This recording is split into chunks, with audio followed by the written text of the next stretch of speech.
এখনও তোমায় ভালোবাসি গল্পের পার্ট ১ এর শুরুতেই জানাই স্বাগতম। রিফাত ফোনের স্ক্রিনের দিকে তাকিয়েছিল হতভম্বের মতো। আমি এখনও তোমায় ভালোবাসি। তানিয়ার পাঠানো এই ছোট্ট বাক্যটা যেন তার হৃদয়ে ঝড় তুলেছে। ৭ বছর ধরে যে কথাটা সে হাজারবার বলতে চেয়েও পারেনি, আজ তানিয়াই সেটা বলে দিল। রাত তখন ১-২টা ছুঁই ছুঁই। রিফাত কুয়েতের ব্যালকনিতে দাঁড়িয়েছিল। হালকা ঠান্ডা বাতাস বইছে, কিন্তু তার শরীর গরম হয়ে উঠেছে উত্তেজনায়। মাথায় হাজারটা প্রশ্ন। তানিয়া হঠাৎ এমন কথা বল কেন? সে কি সত্যিই এখনও ভালোবাসে, নাকি এটা শুধুই পুরনো দিনের আবেগ? রিফাত কিছুক্ষণ চুপ করে থাকল। তারপর ধীরে ধীরে টাইপ করল, তুমি কি মজা করছ? ওপাশ থেকে রিপ্লাই এলো সঙ্গে সঙ্গেই, আমি কি কখনো তোমার ভালোবাসা নিয়ে মজা করেছি?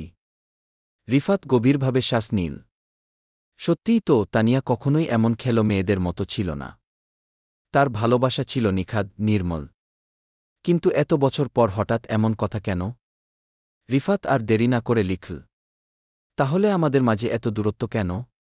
কেন আমরা আলাদা হয়ে গেলাম? তানিয়া এবার একটু সময় নিল।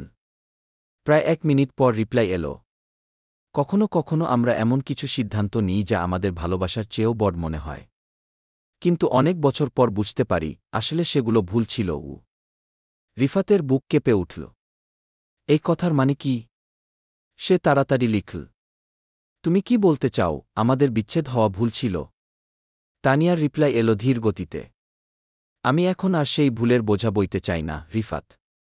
রিফাতের হাত থেকে ফোন পড়ে যাচ্ছিল প্রায়। তার চোখের সামনে ভেসে উঠল সেই পুরনো দিনগুলো, ঢাকার রাস্তায় একসঙ্গে হাঁটা, বৃষ্টিতে ভিজে চা খাওয়া, গিটার হাতে বসে তানিয়ার জন্য গান গাওয়া। সে কি আবার ফিরে যেতে পারবে সেই দিনগুলোর কাছে? তানিয়া কি সত্যিই তার জীবনে আবার আসতে চায়? রিফাত কিছুক্ষণ চুপ করে থাকল। তারপর একটা গভীর শ্বাস নিয়ে লিখল, তাহলে আমাদের গল্পটা নতুন করে শুরু হবে। Subscribe my channel, press the notification button. সবার আগে ভিডিও দেখার জন্য থ্যাংক ইউ। পার্ট ২ দেখার জন্য কমেন্ট করিও।